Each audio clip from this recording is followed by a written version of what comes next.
is, running it down on these niggas. Sex, drugs, money, and murder, my nigga. You know how we did it, my nigga. Still be painting them pictures, my nigga. Ripping that roll, who fucking your bitches. Sex, drugs, money, and murder. Sex, drugs, money, and murder. Sex, drugs, money, and murder. Sex, drugs, money, and murder. Niggas, they never will hurt you. Niggas, they never will hurt you. Sex, drugs, money, and murder. Sex, drugs, money, and murder. Got the trap spot on the sand, had to get that. Ran down on them niggas with a flip back. Knew I never seen none of nigga live like that. I was still getting stacks back. Had to fuck around getting them packs back. Niggas. Look at everything that happened to Pac other than his demise in Las Vegas. From Juice, took the boy jewelry. He got shot up, whether who did it, who didn't do it, he got shot up in New York at the studio. Okay, with some cats, feel like, you know, these is good people I'm fucking with, it's all to the good. He end up in jail for rape. All in New York. At some point, wouldn't you have some fucking animosity towards this goddamn city? Hell yeah. When all you doing is showing love and all of this shit is just happening to you that could have been avoided. That was out of your control. That was out of that boy's control. So when we talk about the animosity that Tupac had towards New York, look at all the shit that happened to him in New York. The hate you gave little infant, T-H-U-G-L-I-F-E. The hate you gave little infant, P-C-K, everybody. Meaning, what you feed us as seeds grows and blows up in your face. That's thug life. I could not be here breathing and be comfortable if I was really as bad as they was making it. You know, nobody could be around me. So for me to be this calm, I must have some kind of inner peace. And my inner peace is knowing that once everybody takes the time to really see what type of person I am, you'd be surprised that I stuck around this long. You would be amazed at how many times I don't get a chance to just tell my side. And my side is always more interesting because when I tell you my side, you're going to see how hard the other side works for their side to come out. Put my heart into my music. I want to be the realest artist ever. I want everybody to talk about Tupac. He was the realest artist ever. He never sold out. He stayed the same. They couldn't stop him. They couldn't change. Tell me about the incident Tupac had in Milwaukee when he called out the BDs for killing that little kid, Yummy Sandifer. Man, he was mad because a 8-year-old vice lord killed a 9-year-old gangster disciple, or vice versa, which way it happened. And Pac was mad about it like it was one of his kids or something. Like he was flipping the fuck out, like tripping, dude. Cause I came off stage and I was just sitting down, like waiting. You know what I'm saying? I think I was wiping sweat, and, you know, fanning myself and shit. And he came and ran past me and tapped me on the shoulder and said, "Come on." And I'm like, "You finna go on stage? You finna perform?" And he said, "I'm finna go fight." And so I think like the 24-year-old me, whenever I picked up the chair I was sitting on and pulled out my Glock and followed the nigga. You know what I'm saying? Like, okay, well, let's go. I'm gonna throw this chair and I'm gonna shoot some motherfuckers. And so I followed him on stage with the chair and the pistol. This nigga gets on stage and it's like 300 gangster disciples in the front 3 rows and shit. They was deep as fuck. Pac just started screaming, "You bitch ass niggas, fuck y'all niggas." Like, oh my God. Y'all niggas let an 8-year-old disciple kill a 9-year-old vice lord. Y'all niggas ain't shit. Fuck y'all niggas and shit. You know what I'm saying? And he was flipping out, screaming that shit. Y'all niggas let a motherfucking 8-year-old motherfucking vice lord kill a 9-year-old. Yo, fuck y'all niggas ain't shit. Y'all killing the kids, nigga. And he was tripping. Mad as fuck. And so I guess he got him pissed off enough to where they broke down the barricade and tried to get at him. You know what I'm saying? And you know, I mean, niggas is gonna be niggas, and you gonna be the nigga you are when the shit go down. You just gonna be who you are. I happen to have a Glock. I happen to have 2 double Glocks on me, and I just walked everywhere. I didn't run any motherfucking where. I wish the motherfucker would. I was like, okay, I wish a motherfucker would. I got 2 Glocks in this bitch. I'm just gonna walk back to my hotel room or go find where Pac-Man went and shit. You and homegirl, right? Because he saw me and Madonna coming out the restaurant, and when they interviewed him and said, "Your man Jack just left it with Madonna," And you know, me and her just cool. He's all, man, fuck that bitch, fuck that nigga. And he went on. I said, damn, man, me and nigga cool, man. What would make that nigga? I said, man, he ain't say that. You know how much niggas called me that day? She gave me the paper, gave me the magazine, and said, man, look what you been checking for this nigga, Jack. Look what this nigga just said about you. And, you know what I mean? And I couldn't do nothing but get quiet and just say, damn. Now, I've heard you talk about it, and I've had the honor of sitting with you, and you talk about you and Tupac and you and Angie having conversations about it, and just, you know, that I think you guys crossed paths. It was in a Central Park at a concert or something. You've told that story a number of times. Bryant Park, yeah. Bryant Park, which you acknowledge in this record too. But I never heard you take it to looking at it through the lens, because I remember the video with Pac on the, you know, I think it was Pac and Suge on the video when they was announcing we opening up the new chapter, you know, Death Row. You remember that whole video announcement thing? Yeah. So I never really processed it through that lens. What made you go at it from the Death Row East lens of people wearing the shirts and the street teams, and, you know, because I don't think people even knew that it had went to that level where they was really paying people in the street out here, you know, because they had money like that. Yeah. Cats was getting paid to rock they Death Row East out here and really keep tense. Yeah, Death Row was the biggest rap company in the world. They were bigger than everybody. Yeah. And they had a lot going, but there was a lot of tension. There was a lot of beef that was coming with it. And it was like dudes was just in their 20s, like, you know, not far removed from the street running this empire.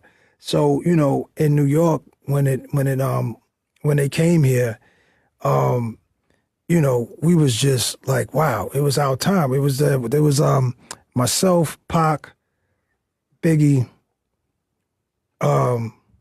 I'm missing somebody else who probably like the biggest artist in the rap game then. So I had to do my part, you know, just by being there in New York. And, you know, things jumped off at the Beacon Theater. I think, was it wherever, Radio City. Radio City. It was the MTV Music Awards between my brother Jungle and Pac and Moose. Shout out to Moose.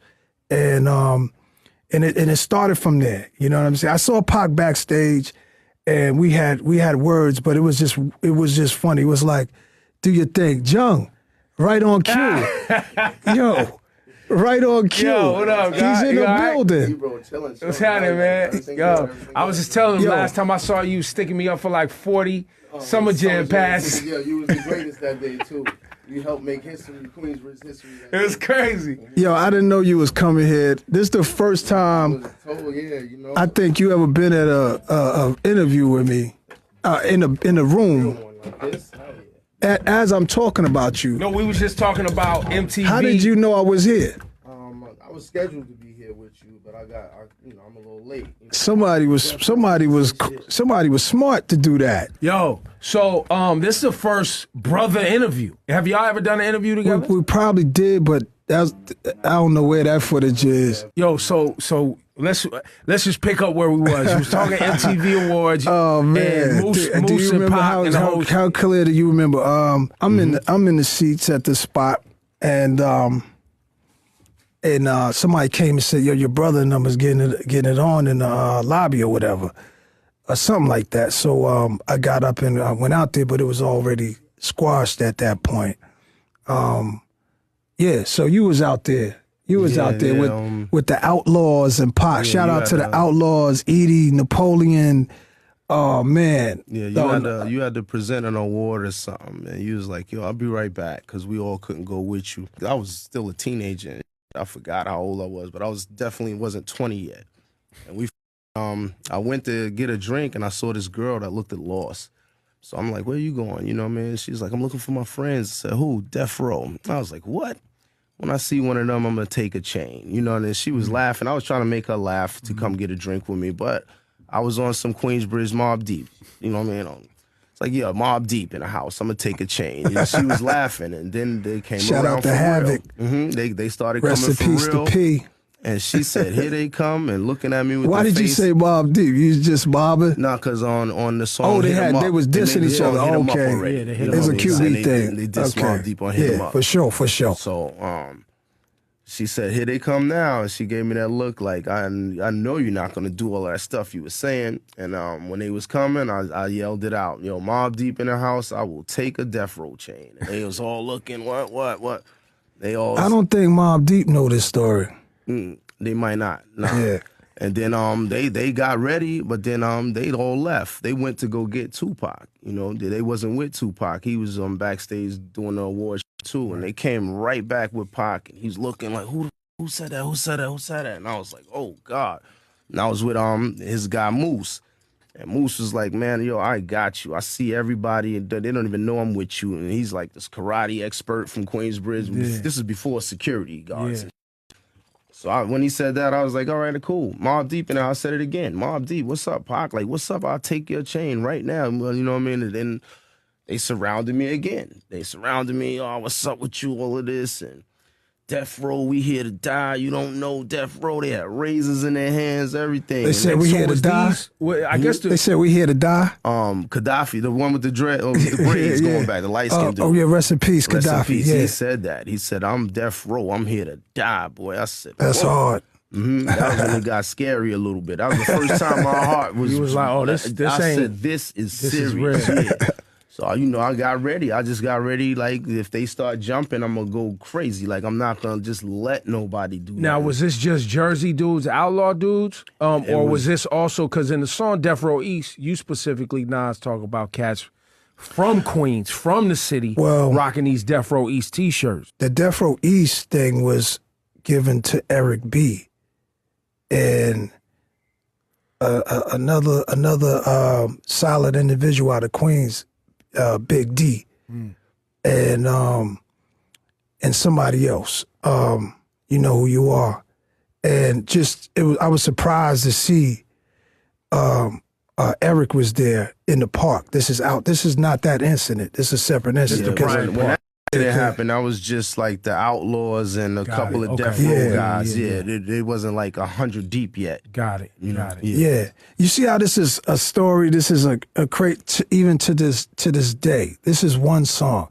I think we're going to shoot a small documentary on this thing because it's like, it's so much into this song. It's like there needs to be like a little short film. And also, too, the timeline, because even in this song, Death Row East, from you talking about, and like I was saying, like I never thought about it through the lens of like, there's this beef going on, and then this record label, who's the biggest in the game, says, you know what, to exacerbate and really make this issue even worse, we're going to pay individuals in New York, and we're going to set up a label in New York. It's pretty genius. To It's fragment genius. this, Yeah. even like on some real Art of War shit, to War. fragment the base of like, because I mean, you was there, Jungle, you was there at the time, I was in radio at the time. It was really it started as a Death Row Bad Boy thing. Yeah. Then the Mob Deep disses and all that other came along, and then it broadened out to this really East Death Coast. Row versus the East Coast. Yeah. Then it started to form into this East Coast, West Coast thing, but that's not how it really started. No. And I don't think that's how they wanted it to end. And if you would have moved the wrong way, they would have went crazy. Nigga, I know that. Oh yeah, that's the purpose of us coming up there. That's why we came up there, to see what was happening with them, because we was hearing a lot of stories. Come on, nigga, you didn't come to talk. You came to see what's happening. But at the same time, you was the general. So however the general moved, the soldiers gonna fall in line. So the general was smart enough to be a politician and say, look here, man, let me check this out. You know you're on my turf, right? Fuck with you. I love you, my nigga. So let's keep it that route. You know what I'm saying? And let's do what we do. He told me, he said, we supposed to be brothers, man. He said, me and you supposed to be brothers. I'll never forget that. That's a whole movie, though, we could get into. really We could is. spend a whole bunch of time on that. Nas, when you did that song, Death Row East, I think that really brought things back into the consciousness too. Like, do you remember when you heard that song, Snoop? Hell yeah. What did you I bought the whole album. Yeah. So, and then remember, I was speaking up on certain scenarios that I seen because I was there that night when certain things happened at the park. That's when I had a whole nother respect for you, Nas, as far as like the way you handled that Tupac situation, the way that you was the bigger guy because he came in with the spirit of, and you had the spirit that you got now. You know, I love your music. I fuck with you, homie. I ain't here to do nothing to you. Hey, You know what I'm saying? I remember it clear as day. Like you was like, nigga, I love you, nigga. I fuck with your music. Like that just was some gangster shit to me that you could have that calmness about yourself. And I had already peeped the scene. I seen all your niggas there. yeah, He didn't yeah, see that Snoop. part. I called him. That's the part I I seen. called that man. Come on, my nigga. That's the part that Yeah. I seen. That's why I say I got so much Yeah. respect for you. What's goody, ladies and gentlemen? It's your boy Bullets Gotti. So, let's do this video. So you know, Tupac Amari Shakur's birthday is coming up real soon. So I said I want to do a video, speaking about Tupac Amari Shakur. And basically, that's one of my favorite rappers. Let's get this clear. Love Pac. Pac is one of the most revered, respected dudes ever touched the microphone. And dude was gangster as it comes. A lot of dudes like the front, like the only dudes I always say that's close to Pac is you got Fifth, you got X, you know what I'm saying? You got a lot of rappers, but Pac is one of those rappers that was like ahead of his time, and everybody that came in the game, he transcended. He brought the West Coast, the East Coast, the Midwest, the South, all that together. He was a gumbo of everything. And he was from Harlem. You know what I'm saying? 110th. You know what I'm saying? He was a Harlem nigga / Bronx nigga. So he HBO. He Bronx, Harlem, and Bronx only. Let's get this clear. He Harlem and Bronx only. But when it comes to Tupac and what people like to say about Pac and the discrediting that dudes do about Tupac, it's crazy. The Wack 100s, the Funk Master Flex, everybody want to discredit Pac, right? Even you had the dude Dexter Isaac lied on Pac. Everybody lies on Pac, discredit him and say all type of things. But what people don't tell you how much real dudes in the streets had love for Pac. You know what I'm saying? They don't tell you about, that Preem, you know what I'm saying? Preem, Kenneth McGriff. And I hope when they do the documentary, they talk about, his relationship with Pac. Because a lot of people don't know. He was there when they did the whole Thug Life mantra. You know what I'm saying? He was there. His signature's on the paperwork. Chaz, who was, Family Matul Shakur, who also was there. You know what I'm saying? So it's so many people, and people don't know that Pac had affiliations with in New York, and people that had love and respect for Pac. You know what I'm saying? People don't even talk about, like Pete, Pistol Pete. Pistol Pete had a lot of love for Pac. They don't talk about his run-in with Tut and Jack. You know what I'm saying? He had a situation with Tut before Tut went to the feds. You don't talk about that. They don't talk about his situation with Haitian Jack at the tunnel. They don't tell you about that. But let me just say this about Tupac. Tupac, in my opinion, transcended the game and showed niggas how to rock both coasts, right? There's never, like I was listening to the conversation that Jay and Puffin was having, right? See, Biggie wouldn't be as big as he is if it wasn't for Pac. Say what you want, I love Big, but Pac raised the bar for Big. Directly or indirectly, he raised the bar for Big. He raised the bar for a lot of rappers. You know what I'm saying? Record sales wise, everything. Pac was ahead of his time. When you come to high fashion, Pac was the first dude rocking Versace, Valentino, Dolce & Gabbana, all the high-end clothes. Pac was rocking that. Rollies and all that. You know what I'm saying?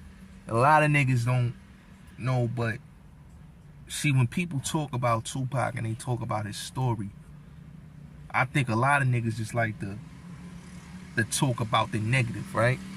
Pac is a real one. Any way you look at it, Pac was a real one. When he got robbed at Quad Studio, right? Niggas don't understand.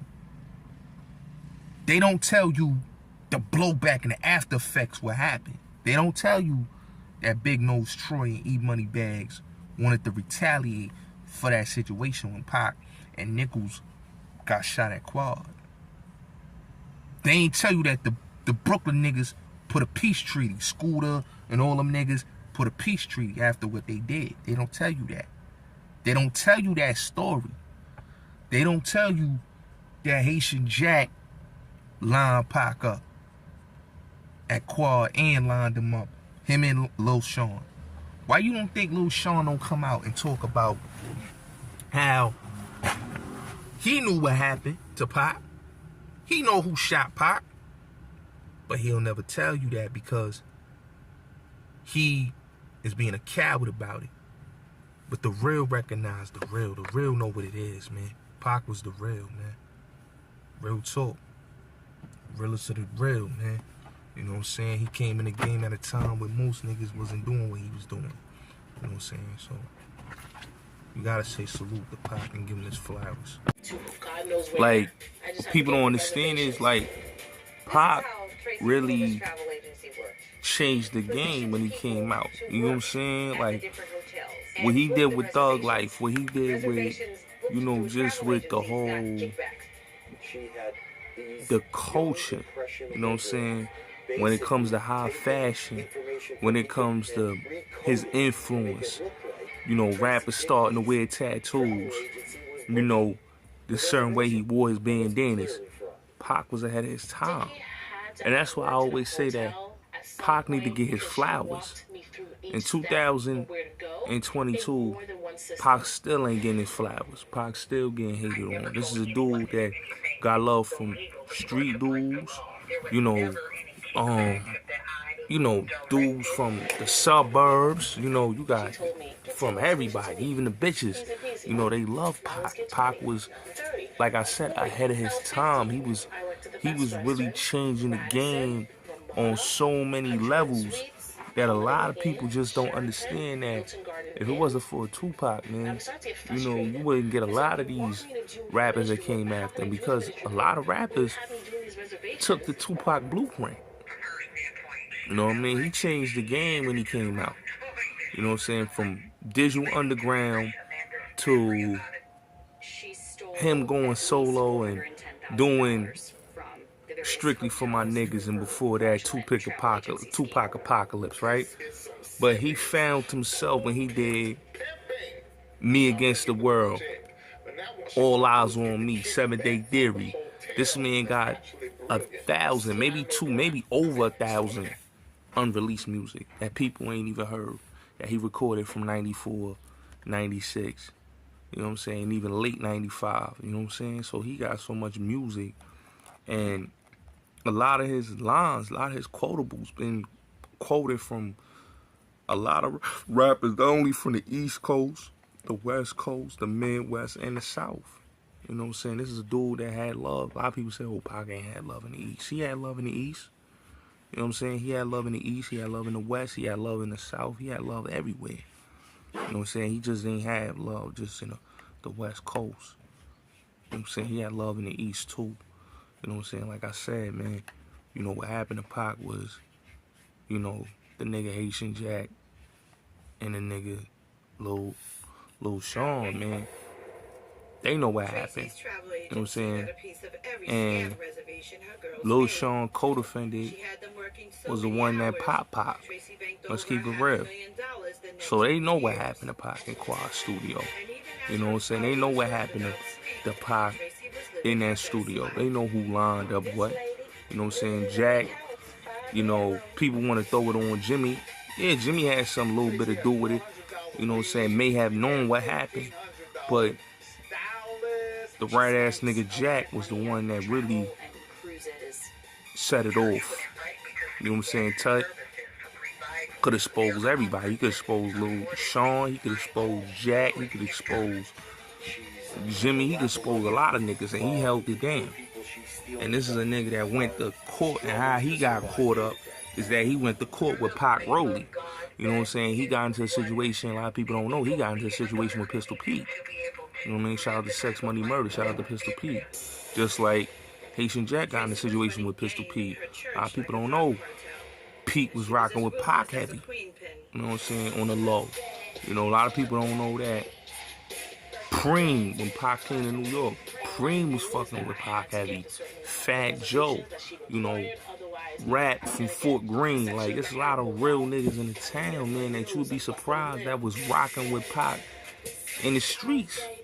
You know what I'm saying? When people thought that, yo, when Pac came, like when Snoop tried to downplay Pac on some hating shit, you can't downplay a nigga when he was the one that had the homies from Jersey. Hussein Fatal came with the homies, the double I's from Jersey. You know what I'm saying? Came with the whole Jersey out here. Then you got the Fort Greene niggas. That's where Eric B in them, right? Then you got Preem and his niggas. You know what I'm saying? People don't know Preem was even involved. You know, because they was fucking with Chaz heavy. So Chaz had them niggas from Southside out there. You know what I'm saying? So don't get it twisted, my nigga. If you know about the thug life, you know the whole manuscript and who was there in the spot. Preem was one of them that was there. So, and I know Nas about to do the Preem documentary, so I hope they talk about his relationship with Pac. I hope they talk about that he was the one that was there when the whole thug life laws came in effect. He was in that house with Chaz talked about it a little bit, but they don't talk about that. They don't talk about the relationship between Preem and Pac. They don't talk about that. You know what I'm saying? They don't talk about that. They don't talk about that. And that was a real solid relationship. You know what I'm saying? He, you know what I'm saying? Him running with Nichols and all the dudes from Southside, and Pac had love in Harlem too. Don't get it twisted, you know what I'm saying? In the Bronx. So when you hear these whack 100s and these dudes talking about, yo, Pac wasn't this or Pac wasn't that or Pac was fronting and he wasn't real and Pac, you know what I'm saying? When you change the game and transcended the game like he did, you know, wasn't afraid of nothing, didn't back down, didn't even back down when they caught him in the lobby at Quad, you know, didn't back down from the police that he popped at. So this is a dude that never backed down. So when dudes be talking about, oh, he only got wild when he did juice, come on, that's cap. You know what I'm saying? That's cap. When they say, oh, Pac only was wild when he did juice. No, bro. He lived his life to the fullest, and he stood on it. You know what I'm saying? He wasn't no sucker. Wore his heart on his sleeves and handled his business. Gotta give him his flowers on that. You know? Wasn't no punk. Was a real right individual. And that's why I think a lot of dudes had their issues with him, because he was real. You know? Because a lot of artists, a lot of your favorite rappers looked up to him. A lot of your favorite rappers got him in their list. You know why? Because that man transcended the culture. You know what I'm saying? So, R.I.P. to Tupac Amari Shakur, man. You already know. You know what I'm saying? I always say he always gonna be in my top 5, top 10. You know, for a reason. You know, when you got 3 classic albums, Me Against the World, All Eyes on Me, 7 Day Theory, the Machiavelli album, and then, you know, if he didn't pass away, we would have probably heard that Nas collaboration, which would have been legendary. You know what I'm saying? So it's a lot of things people, you know, we missed out on, but the man was ahead of his time, flow wise, just everything. He was ahead of his time, you know, and at 25, died at 25 and accomplished so much from all through his early 20s. He accomplished so much. So when he passed away in 25, he had a whole body of work that still is legendary to this day. You know what I'm saying? That's why I tell people you can't put him in a conversation with Biggie, because Biggie don't got that type of body of work, and he ain't had the work ethic that Pac had. Sorry. Pac had a different type of work ethic. He was a different type of beast. That's the truth.